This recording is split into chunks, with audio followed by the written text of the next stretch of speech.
नमस्कार। नमस्कार। अभी आप कैसे हैं? ठीक हूँ।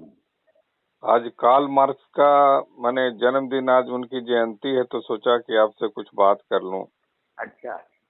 याद करना चाहिए हम लोग को कम से कम जितने अरे भी, जरूर जरूर। और खास करके हिंदी के जितने लेखक संगठन है उसमें जितनी गिरावट आ रही है, तो इस बहाने लगा कि कुछ बातचीत कर लूं। न वो परलेस रहे, न वो जलेस रहे, न वो जसम रहे, सब जगह गिरावट आती गई। विचारधारा तो बहुत पीछे छूट गई, आपको नहीं लगता है ऐसा? हाँ, वो जो हमारी जो पिछली शताब्दी थी वो तो विचारधाराओं की शताब्दी थी, और ये विचारधाराओं के प्रभावहीन होने की, याद होने की का समय है। हेलो जी जी, क्या आदमी छोटा होता गया इसलिए कद छोटा होता गया? नहीं, उसका उसका उसका कारण ये हुआ कि विचारधाराओं में कोई कमी नहीं थी। विचारधाराओं की सफलता भी बहुत बड़ी रही है। जो क्रांतियां हुई हैं विचारधाराओं के आधार पर ही हुई है भाई। सोवियत क्रांति, चाइना की क्रांति, वियतनाम की क्रांति, यहाँ तक कि अपने स्वतंत्रता आंदोलन की देश में ये सब विचारधाराओं के आधार पर ही लड़ाई में लड़ी गई हैं, जीती गई हैं। बाद में हुआ कि विचारधाराओं से जो सत्ताएं आई, उन सत्ताओं ने विचारधाराओं के अनुकूल काम नहीं किया, वो भी अपॉर्चुनिस्ट हो गई या उनमें भी दोष आ गए। तो इसलिए बजाय इसके कि वो विचारधाराओं को कार्यान्वित न कर पाने या उनको उनका विस्तार न कर पाने के लिए वो व्यक्तियों को या संगठनों को या सत्ताओं को दोषी ठहराते, तो विचारधाराओं को ही दोषी ठहराया गया कि भाई सारी विचारधाराएं एक ही हैं, कोई खास फर्क नहीं पड़ता है। और वो उसके बाद से वो जिसे कहते हैं कि वो अब वो आधुनिकतावाद, उत्तर आधुनिकतावाद, और उसके बाद फिर आधुनिकतावाद का ये अंत के चलते थे, तो ये स्वरूप में आ गया। और कोई उसमें विचारधाराओं की कोई कमी नहीं रही। जो कमी विचारधाराओं, संगठनों और व्यक्तियों की रही, उसको विचारधाराओं की कमी बता दिया गया। लेकिन व्यवहारिक रूप से ये हुआ कि विचारधाराएं प्रभावहीन मान ली गई। लेखक संगठन लगता है कि बंधक होते गए पार्टियों के। असल में बात ये जो आप बात कह रहे हो, ये बात बहुत दूर तक ठीक है। दुर्भाग्यवश ये बात ठीक है। और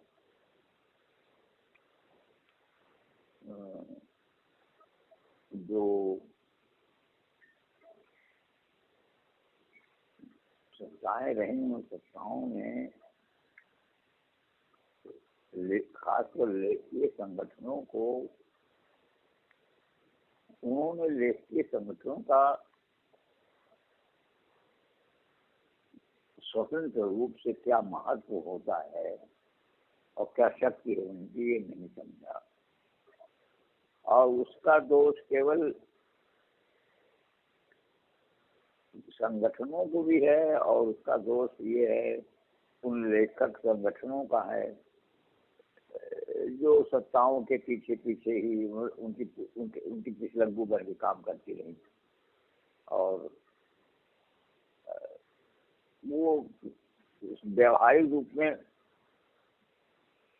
लेखकीय संगठनों का स्वतंत्र होना बड़ा मुश्किल काम होता है और वो काम हो नहीं पाता, ये हमने देखा है। क्यों मुश्किल क्यों है? मुश्किल ये है कि बात ये है कि जैसे जो लेखक हैं तो जिस पार्टी संगठन से जुड़े हैं, तो जो पार्टी है, पॉलिटिकल पार्टी है, तो उसके हाथ में जो शक्ति होती है वो बड़े लोग होते हैं। लेखक संगठनों के पास वैसी कोई शक्ति नहीं होती है। वो तो केवल लिख सकते हैं, छाप सकते हैं, और वो फिर यही कह दिया जाता है नहीं अल्टीमेटली जो है पार्टी संगठन की बात ठीक है। तो ये व्यावहारिक रूप में यही होता है। तो लेखक जी जी, लेकिन अगर कोई लेखक स्वतंत्र रूप से काम करता है तो दिक्कत ये होती है कि पार्टी भी उनको छोड़ देती है, और जो बाकी लोग हैं वो तो कहते हैं भाई ये तो है ही है, कम्युनिस्ट तो है ही है, समाजवादी है ही है भाई, ईश्वर का भरोसा। तो वो पाठकों यानी वो सामाजिकता से भी जाता है और पार्टी से भी जाता है। अब उसमें अगर कोई लेखक ऐसा है जो बड़ा लेखक है और जो अध्यवसाय है और अपने पर अडित होकर के बड़ा साहित्य रचता है, तो अंततः करता उसका महत्व बढ़ता है। जैसे रामदास जी का है, रामदास जी ने तो पार्टी के बड़े संगठन के महासचिव के प्रदेश के केंद्र में और खूब चलाते थे अपनी, लेकिन बाद में संगठन से अलग हो गए तो संगठन ने भी उनकी उपेक्षा की, लेकिन वो अपने दम पर खड़े रहे और मनाया। तो दूसरी तरफ शिवराज सिंह चौहान थे, तो शिवराज सिंह चौहान तो शुरू में स्वतंत्र थे और बाद में बड़े मजबूत थे वो पार्टी ने, वो लेखकी संगठन में छायावाद पर उनका जो लेख था उसे बड़ा प्रधान लेख माना जाता था। लेकिन बाद में पता नहीं क्या हुआ कि शिवराज सिंह चौहान का प्रभाव जैसे एकदम से खत्म हो गया, और उनके प्रभाव को खत्म करने में रामदास जी की भी खास भूमिका रही। तो अब ये सब चीजें हैं। दूसरी तरफ आप ये देखिए कि साहित्य में जैसे परिमल गुप्त था जो ये कहता था कि लेखकीय संगठनों को राजनीति से अलग रहना चाहिए, स्वतंत्र रहना चाहिए। तो वो अपनी जगह कायम रहे। तो मेरे ख्याल से होना ये चाहिए, आदर्श की स्थिति होती कि लेखक विचारधारा से तो जुड़े रहे पार्टी से, लेकिन लेखक के रूप में उनको स्वतंत्र होना चाहिए और उनका लेखन विचारधारा के दबाव में जो रहता है, लेकिन पार्टी के दबाव में नहीं रहना चाहिए लेखकों को। यही आदर्श स्थिति मेरे विचार से। तो फिर पिछलग्गू क्यों बनने जाते हैं जब संगठन पार्टी बुलाती नहीं है? आप खुद क्यों जाते हैं? लेखक क्यों जाते हैं संगठन बनाने के लिए, कहने की आप एक लेखक संगठन बनाइए? असल में आप ये देखिए कि लेखक भी आखिर व्यक्ति होता है, समाज का ही एक प्राणी होता है, जीव होता है, और समाज को सामाजिक बढ़ोतरी के लिए, सामाजिक विकास के लिए राजनीतिक विकास के लिए, चेतना के लिए पार्टी की जरूरत होती है, पार्टी वो काम करती है। तो लेखक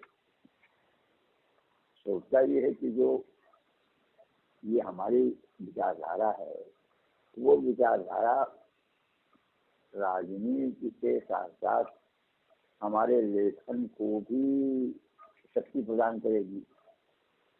और ये सोच करके वो संगठन से जुड़ता है, या लेखक व्यक्ति रूप में उस राजनीतिक संगठन से जुड़ करके काम करता है और सोचता है कि ये जो मैं व्यक्ति रूप में काम कर रहा हूँ, इसका दबाव मेरे लेखन पर भी पड़ेगा और मेरा लेखन भी आगे प्रगतिशील होगा, ऐसा सोचता है।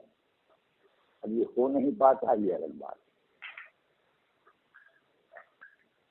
आपका जुड़ाव कभी रहा कि नहीं इन संगठनों से? बहुत रहा, बड़ा। 1970 मैंने के बाद जो जिसे आप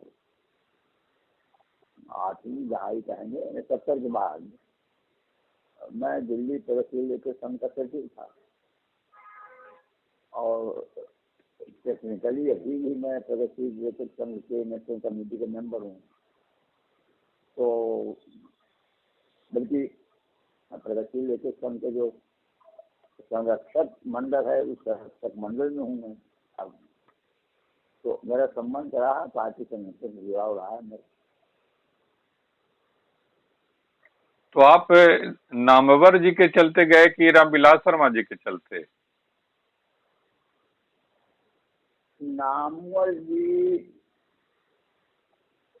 जिस समय मैं संगठन से जुड़ा उस समय न रामविलास जी का कोई दबाव था। जो रामविलास जी तो एक अरसे से, जब से वो हटे पार्टी से या हटाया गया या जो कुछ हुआ हो, तो न वो पार्टी में रहे और पार्टी संगठन में रहे रामविलास जी।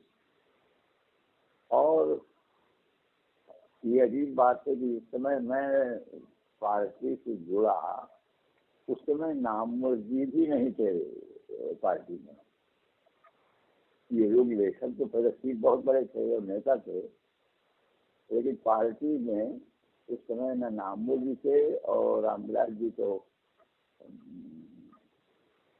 के रूप में है, लेकिन पार्टी संगठन से जुड़ाव तो अभी भी रामविलास जी का अभी भी नहीं है। अरे अभी भी नहीं, समय तक बाद में हुए नहीं उनका। उनके मन में एक बड़ा रोष और मलाल था कि जिस ढंग से उनके व्यवहार किया पार्टी में, वो उनको पसंद नहीं था। तो जब मैं पार्टी संगठन से जुड़ा तो उस समय पार्टी का काम इसके व्यास देखते थे। हेलो जी। हाँ। तो आपको कभी लगा कि यहाँ पर पार्टी का ही दबाव चलता है, लेखक का कुछ अपनी हस्ती उस तरह से नहीं दिखती है? नहीं, हस्ती है थोड़ी बहुत, लेकिन ये आप ठीक कहते हैं कि चलती पार्टी ठीक कहते हैं आप। बात है कि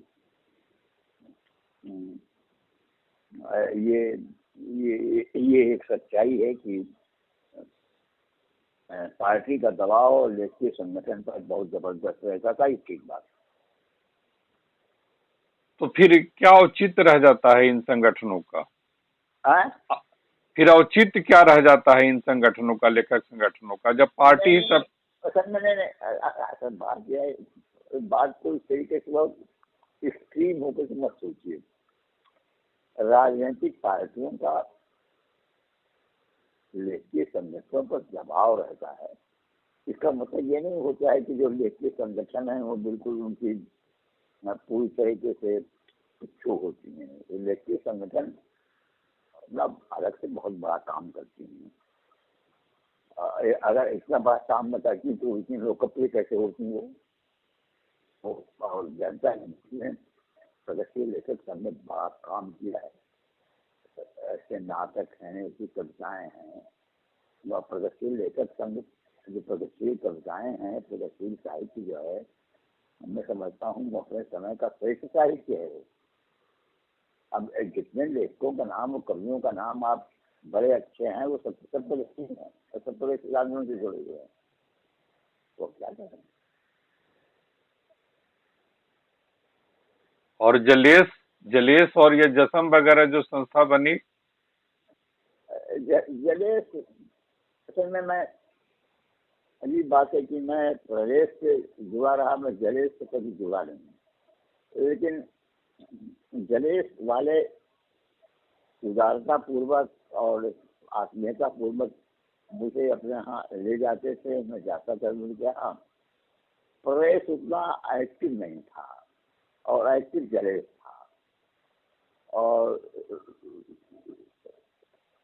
इस समय भी प्रदेश अध्यक्ष, अब उसमें प्रदेश में खगेन ठाकुर के पहले राजन जी है, और ज्ञान रंजन जुड़े थे प्रदेश से, कमला प्रसाद भी इतना काम किया प्रदेश में, बाद में फिर नामुद भी जुड़ गए, अध्यक्ष उसके हुए, बड़ा काम किया, तो जुड़ा रहा है ऐसा तो। लेकिन कालांतर में जलेस ज्यादा एक्टिव हुआ, और खासतौर पर जो समय वो था कि जब नामुद के अध्यक्ष थे और कमला प्रसाद महासचिव थे, तो वो समय बहुत अच्छा था प्रदेश का, बड़ा काम किया, बहुत काम किया, पर कमला प्रसाद ने बहुत काम किया। उनके जाने के बाद अब ऐसा हुआ है तो दुर्भाग्यवश कि प्रदेश और जलेस इसमें दोनों शिथिल है, कोई काम नहीं हो रहा है। जलेस भी कुछ खास काम नहीं, ये नहीं कि कुछ नहीं कर रहा है, लेकिन उतना काम नहीं कर रहा है जिससे कि आशा की जानी चाहिए। देखो पुराने लोग जब अब शरीर से भी, अब बुढ़ी बाबू जो है वो बड़े, भाई उम्र होती है, समय होता है अपना अपना, शीर हो गए, कमजोर हो गए शरीर से। अब ये करण सिंह चौहान या चंद्र चौहान, लोग कब से अपना समय हो गया धीरे धीरे, और इसलिए खगेन ठाकुर और कमला प्रसाद के जाने से बहुत परेशानी हुई। उसके बाद जब ज्ञान रंजन ने अपने आप को प्रगतिशील शब्द से यानी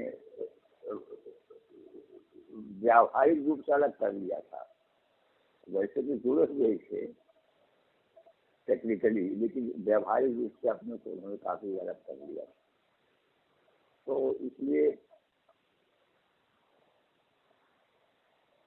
इस समय, और वो बाद में फिर भारतीय राजनीति में पलटा खाया कि समाजवादी विचारधारा को तो छोड़ दीजिए, कांग्रेस ही संकट में पड़ गई, अब नहीं है, तो इसलिए वो राष्ट्रीय संगठन भी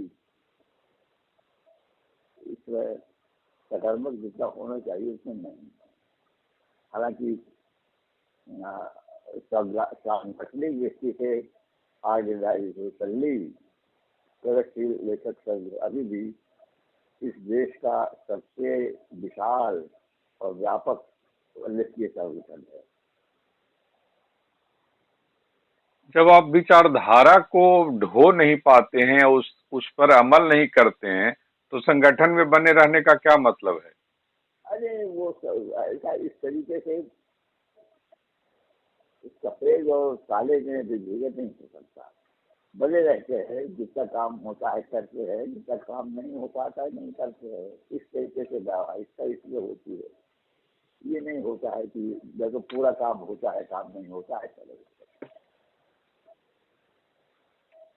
पार्टी लगता है कि फंड उस तरह से नहीं देती है जिस तरह से अपने कामों के लिए पार्टी के पास फंड होते हैं, यह भी अब एक। तो अरे भैया इस समय वर्तमान में तो पार्टी अपने ही क्या काम कर रही है, अपना ही कहाँ है। राजनीति में भारतीय राजनीति के समय कम्युनिस्ट पार्टियों का, वामपंथियों की क्या दखल है, कहीं कुछ नहीं, पता नहीं कितने उनके मेंबर है, सब लोग कितने रह गए हैं,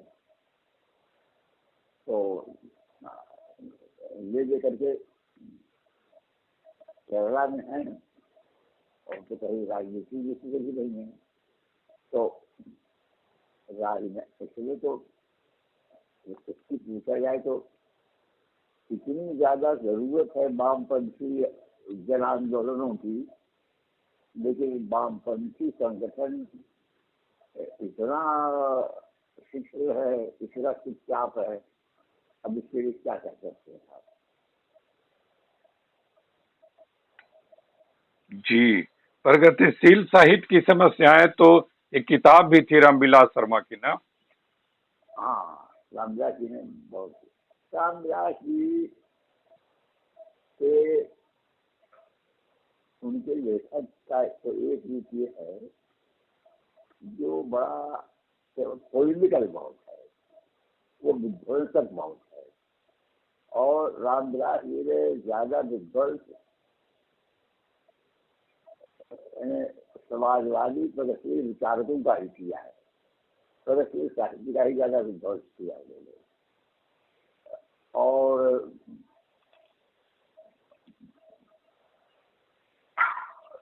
लेकिन दूसरा जो रामविलास जी का काम है, पॉजिटिव निराला वाला काम जो है, या खास निराला वाला काम, और भी जो पति पर के काम है उनका, और जो उनके विचारधारात्मक लेख है, कुछ लेख उनके क्रिकेट से संबंधित है, वो उनका बड़ा काम है रामविलास जी का। तब प्रगतिशीलों से इतना गुस्सा, प्रगतिशीलों से इतना गुस्सा क्यों हो गया था?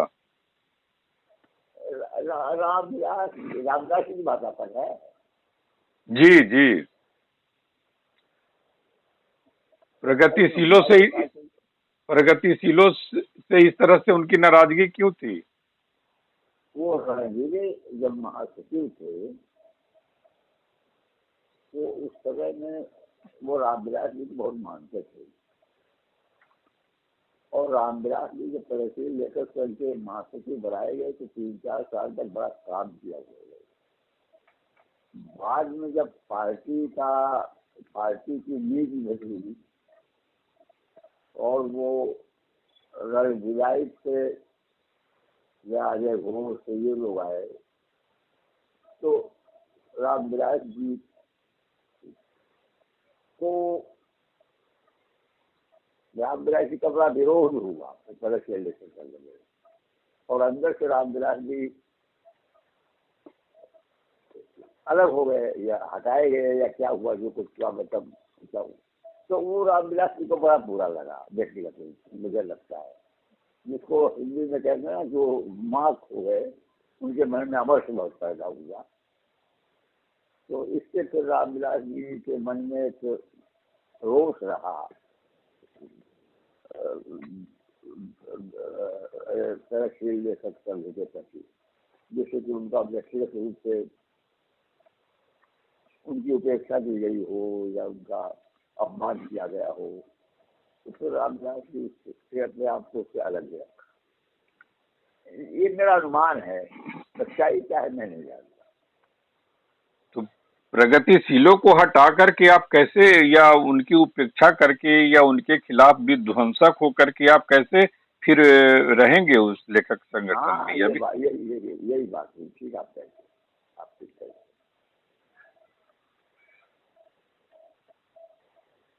आप सभी को ध्वस्त कर रहे हैं तो कैसे रहेंगे रंगे रंग?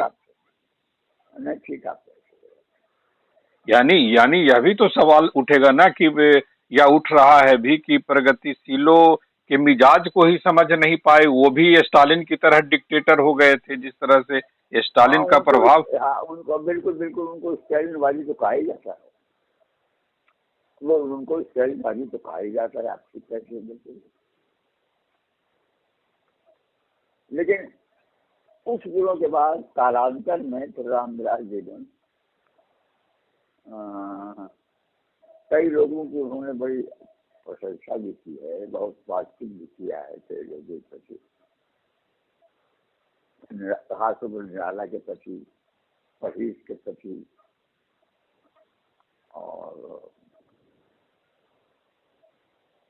और सुखविंदर सहाय के प्रति।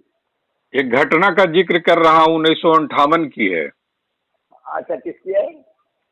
1958 की एक घटना है। हाँ, एक बैठक में कृष्णचंद्र ने बाकायदा प्रलेस को भंग करने का एक प्रस्ताव किया था। 1958 में। जी, शिवदान सिंह चौहान ने भी आलोचना पत्रिका के चौथे अंक में प्रलेस के सांगठनिक ढांचे के बने रहने पर आपत्ति की थी और कहा था कि जीवन के प्रति लेखक का दृष्टिकोण कोई मायने नहीं रखता, उसमें अच्छा, साहित्यिक उसमें साहित्यिक महानता हो इतना ही काफी है। जी। हाँ, अच्छा अच्छा, ठीक।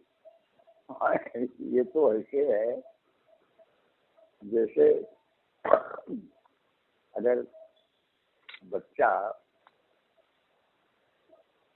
माँ की गोदी में पेशाब कर ले या टट्टी कर ले तो आप जान काट के फेंक दें। इस विचार से तो ये तो बहुत एक्सट्रीम का विचार है। इस विचार से सहमत होना तो बहुत मुश्किल है। जब सभी संगठन बनाते हैं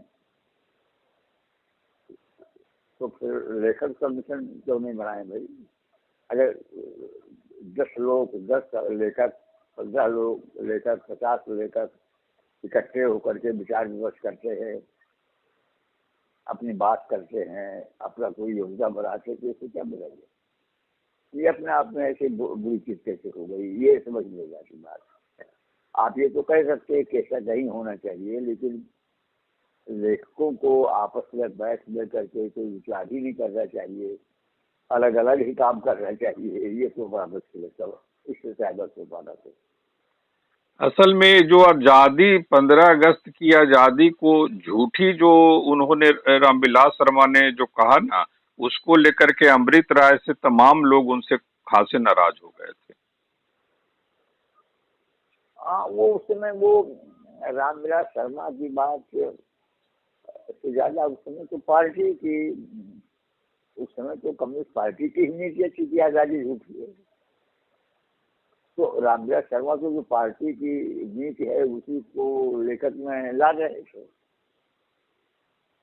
अगर ऐसी बात है तो जो आप कह रहे हैं उसकी सत्यता से उसको मैं जानता नहीं कि आप जो बात कह रहे हैं। संयुक्त मोर्चा संयुक्त मोर्चा जो अमृत राय की किताब है, हाँ हाँ हाँ, तो उसमें तो उन्होंने सभी कुछ के बारे में लिखा है, पूरे रामविलास हाँ शर्मा को। हाँ, मुझे ज्यादा मैंने ज्यादा पढ़ा है ना, उसके बारे में नहीं ज्यादा जानकारी है। लेकिन उस समय तो पार्टी ही इस आजादी को जिसमें उनका यह भी, अमृत राय का यह भी आरोप है कि अमृत राय कहते हैं कि प्रलेस के झंडाबरदारों ने ही अधिक से अधिक लेखकों को अपने से काटकर परिमल हाँ के कलावादियों के बढ़कर सामने आने का रास्ता प्रशस्त कर दिया। हाँ हाँ, ये नहीं कहने वाला। वो जब राजनीति में बीटीआर का विरोध हो रहा था तो उसी के साथ साथ साहित्य में रामविलास शर्मा का विरोध हो रहा है।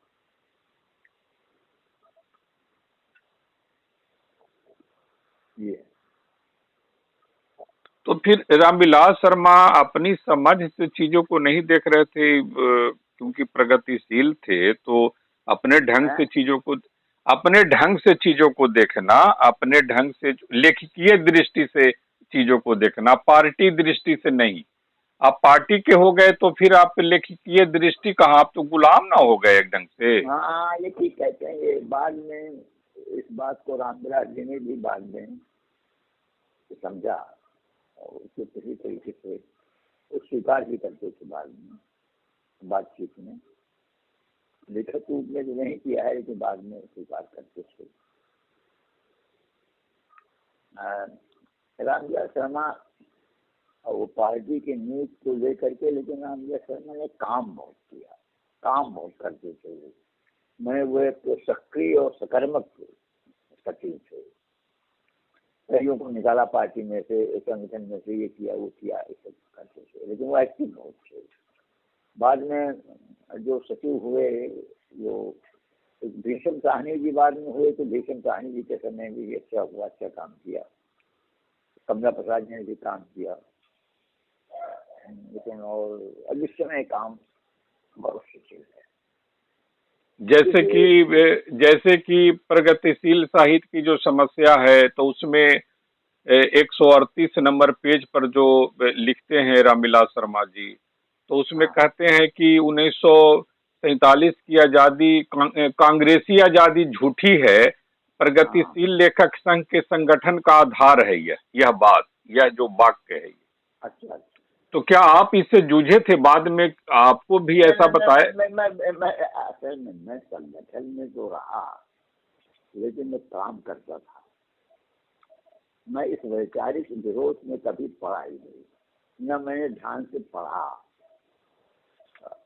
अब वो रामविलास शर्मा का उस समय वैचारिक अवधारणा क्या थी और क्या था, अ, मैंने ज्यादा इस पर ध्यान ही नहीं दिया। ये मेरी कमी थी। मैंने बहुत कभी कभी हमारे संगठन बात होती भी थी तो मैं कुछ समझ नहीं पाता था। हमारे राजीव सक्सेना थे, तो राजीव सक्सेना बहुत विरोध करते थे रामविलास जी का। तो रामविलास जी तो हमारे संगठन में आते नहीं थे, तो मैं उनकी भी बात मान लेता और उनकी मान लेता था। तो इस विचारधारा के विवाद में मैं ज्यादा अपने आप को मैं समझ ही नहीं पाया कि विचारधारा की विवाद क्या था। मैं आपको बताता हूँ। यानी मैं समझता था आप काम अपने करना काम पर चाहिए। ज्यादा ध्यान दिए, हाँ? आप अपने लिखने पढ़ने पर ज्यादा ध्यान दिए। हाँ, लिखने पढ़ने पर ये कि भाई प्रेस के संगठन बनने चाहिए, गोष्ठियाँ होनी चाहिए, कुछ काम होना चाहिए। और उसमें ऐसा हुआ कि वो जब 1975-76 में गया कॉन्फ्रेंस हुई, वो बनाई गई नई संस्था, और बाद में 17 में ज्ञान रंजन और कमला प्रसाद ने किया। तो मध्य प्रदेश से बड़ा काम किया प्रेस से लेकर पहले। तो मैं उससे जुड़ गया, मैं जोड़ जोड़ कर काम करने लगा। और ये जो पहले का विचार है, पहले का विवाद है, मेरी उसमें कोई रुचि नहीं थी। और इसलिए भी पार्टली रुचि नहीं थी। सच्ची बात यह है कि रामविलास जी के लेखन के प्रति मैं बड़ा आकृष्ट था, तो उनकी कमियों पर मेरा ध्यान नहीं जाता था। ये जो मान लेता था कि कमी है उनकी, लेकिन इससे क्या, वो बड़े लेखक हैं, बड़े आदमी हैं, उनका क्या करना चाहिए। और नामवर जी भी रामविलास शर्मा के बड़े असत प्रशंसक थे, बल्कि मुझे रामविलास शर्मा का पाठक और प्रशंसक नामवर जी ने बनाया। तो ये बात हो गई।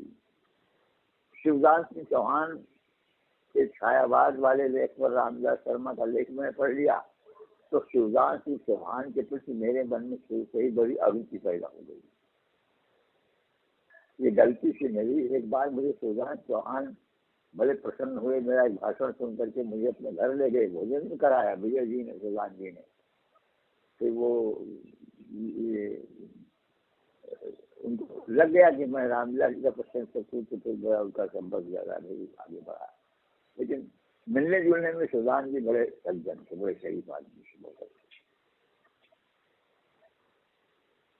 और प्रलेस के चलते ही जो है वो जलेस का जन्म हुआ। प्रेस के चलते ही प्रेस में ही, प्रेस के ही कुछ लोग जा करके वो जो सीपीएम, इसे सीपीआई से सीपीएम हुई ना, जी। इसी तरीके से प्रगतिशील लेखक से जनवादी लेखक संघ हुआ। ये आपने ठीक कहा कि आपने बिल्कुल ठीक कहा कि राजनीतिक दबाव से लेखकीय संगठन नहीं बनने चाहिए, न चलने चाहिए। लेकिन ये यही हुआ कि जो सीपीआई और सीपीआई हो गई प्रगतिशील लेखक संघ, और सीपीएम हो गया जनवादी लेखक संघ। ये फिर वही हुआ कि राजनीतिक दबाव से लेखकीय संगठन बने, फिर वही रिपीटिशन हुआ। ये आप ठीक कहते हैं। तो क्या आप कायदे से निर्भय हैं, निर्भीक नहीं है? निर्भय। तो मुझे तो आप निर्भय भी लगते हैं, निर्भीक भी लगते हैं, और अपने भलमनसाहत में आप निरीह भी रखते हैं। हेलो। जी जी जी। हाँ, तो बड़े ध्यान से, बड़ी अच्छी तरीके से आप बातें पूछते हैं। ऐसे इंटरव्यू लेने वालों की बड़ी कमी हो गई है, पहले होते थे लोग, कम हो गए हैं। ये अच्छा, एक जगह आपका भी नाम, एक जगह संयुक्त मोर्चा में आपका भी नाम आया है लगता है, ऐसा भी है क्या? अच्छा, मुझे नहीं पता, मैं नहीं जानता। आज साहित्य में संयुक्त मोर्चे की चर्चा के वक्त प्रलेस के प्रारंभिक, मध्य और अंतिम दिनों के अनुभवों और जलेस के निर्माण की वास्तविकताओं को दरकिनार रखते हुए कोई भी सार्थक चर्चा नहीं की जा सकती है। अब में शुरू हुई बहस में सुरेंद्र चौधरी, डॉक्टर विश्वनाथ त्रिपाठी और डॉक्टर विशंभर नाथ उपाध्याय की टिप्पणियों की यही सबसे बड़ी कमजोरी है कि उन्होंने इस पक्षों को टटोलने की कोशिश ही नहीं की। जी, हाँ, ये किसने लिखा है? ये अमृत राय जी ने। उन्होंने मेरा भी नाम लिया है? जी, अच्छा, मैं तो इस नाम से डरता था। अच्छा, इसका मतलब अमित राय ने पढ़ा होगा उसे, इसको पढ़ा होगा। तो ये अमित राय का तो आगे पढ़ने वाले आदमी थे। अब में क्या आप लोगों ने बहस की शुरू की थी? अब पत्रिका थी। अब मैं अक्सर लिखा करता था। वो एक शंकर थे ना। जी, शंकर, एक उसके संपादकों में एक शंकर थे। हाँ हाँ हाँ, शंकर थे। तो वो मुझसे चिट्ठी लिखते थे, मैं अब में लिखा करता था। तो अब जो कुछ लिखता लिखता रहा हूँगा, मुझे इस समय याद नहीं है।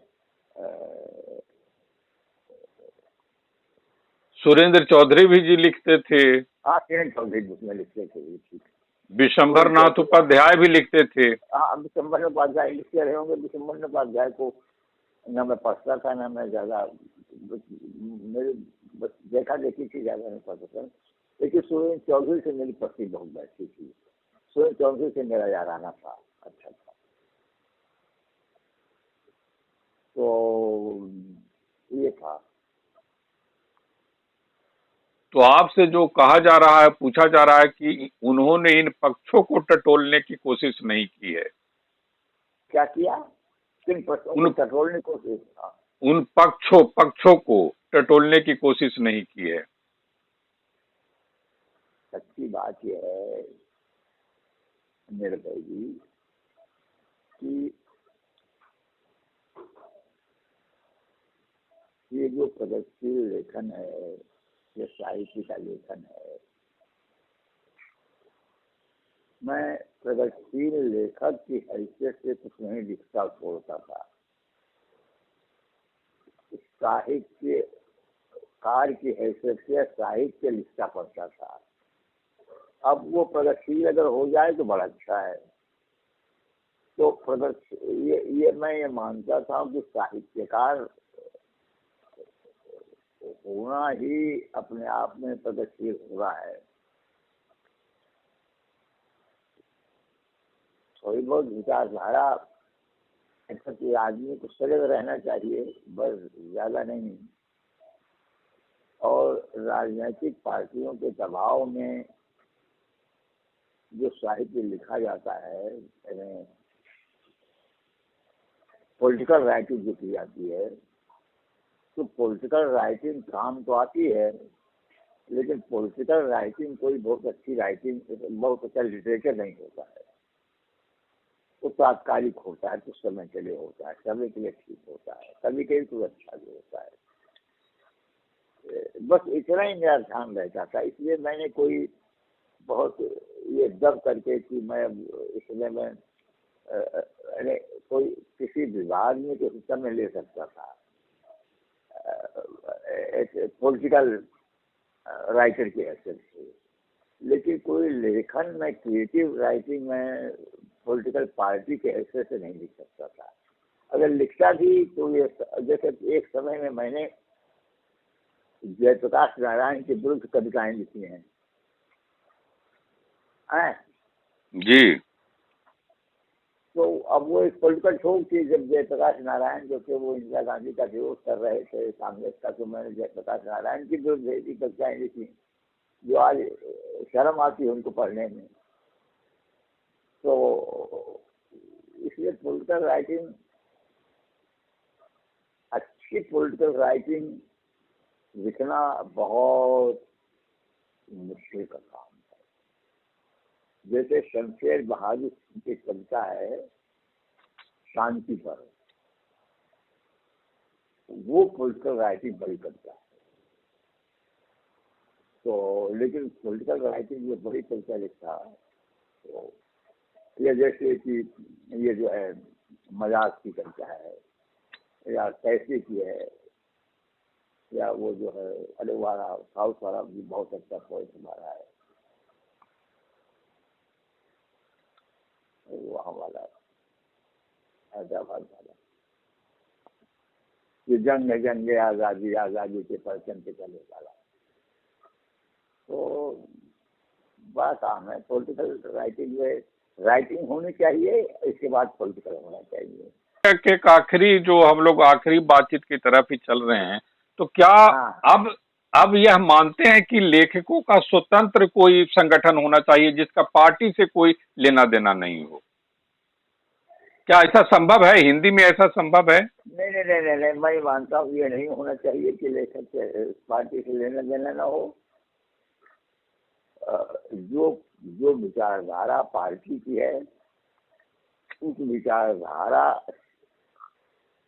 से प्रेरित लेखकीय संगठन भी होने चाहिए, लेकिन लेखकीय संगठन को अनुचर नहीं होना चाहिए पॉलिटिकल संगठन का, स्वतंत्र होना चाहिए। अनुचर नहीं होना चाहिए। अनुचर नहीं होना चाहिए। तो बातचीत के लिए बहुत बहुत आभार। नमस्कार।